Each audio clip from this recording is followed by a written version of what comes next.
Hello everyone, আসসালামু আলাইকুম।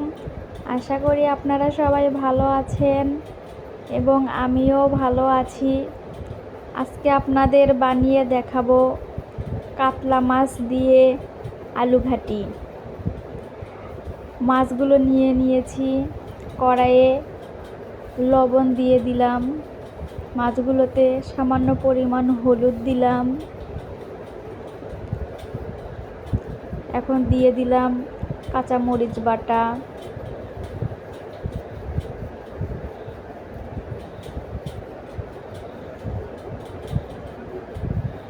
দিয়ে দিলাম আদা রসুন বাটা, জিরা বাটা,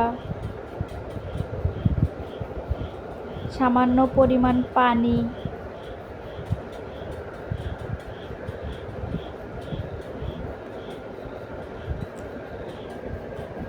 দিয়ে মাছটা কষিয়ে নেব।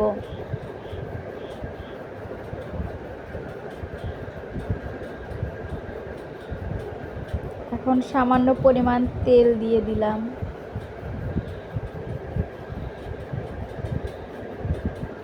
দিয়ে ঢাকনা দিয়ে ঢেকে দিলাম। ঢেকে দিয়ে কিছুক্ষণ জাল দিয়ে নেব। দেখতেই পাচ্ছেন জাল দেওয়া হয়েছে, মাছগুলো কষানো হয়ে গিয়েছে। এখন এখানে আমি আলু ম্যাশ করে রেখেছি, সজনে ডাঁটা সব দিয়ে দেব।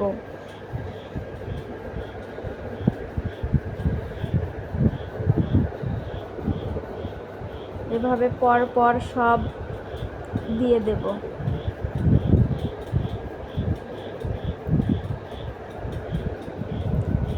দিয়ে সুন্দরভাবে নেড়ে চেড়ে দিয়ে কষিয়ে নেব।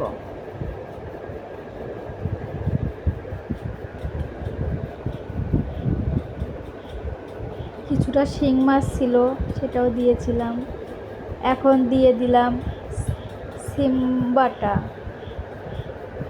সিম সিদ্ধ করে নিয়ে বেটে নিয়েছিলাম, সেটা দিয়ে দিলাম।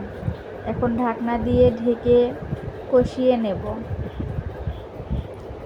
আশা করি ভিডিওটি আপনাদের ভালো লাগবে।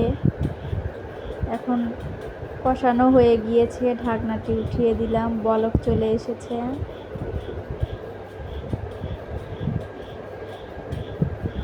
এখন দিয়ে দিলাম ভাজা মশলার গুঁড়া, গরম মশলা দিয়ে নেড়ে চেড়ে দেব। এভাবে অনবরত নেড়ে দেব যাতে কড়াইয়ে না লেগে যায়।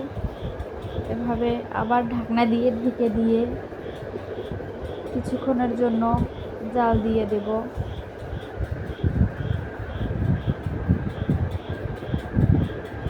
এইভাবে রান্না করে নেব। দেখতেই পাচ্ছেন অলরেডি তরকারি হয়ে এসেছে, বলক উঠে এসেছে তরকারি। এখন দিয়ে দেব কিছুটা গোটা সিমের বিচি দিয়ে কিছুক্ষণ জাল করে নেব।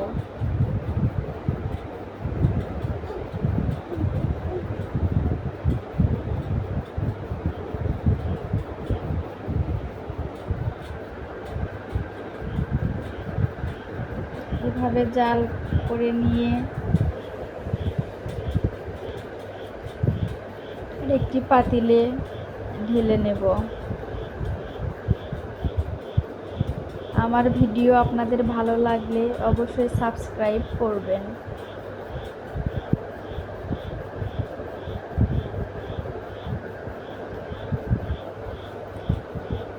আলু ঘাটি আমাদের এইদিকে সবাই পছন্দ করে, আমাদের এদিকে বেশি রান্না হয়। এখন দিয়ে দিচ্ছি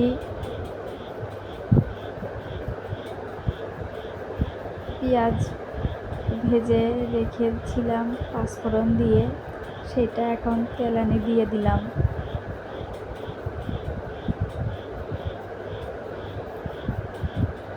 আপনারা আলু ঘাটি এইভাবে বানিয়ে খেয়ে দেখবেন, ভালো লাগবে।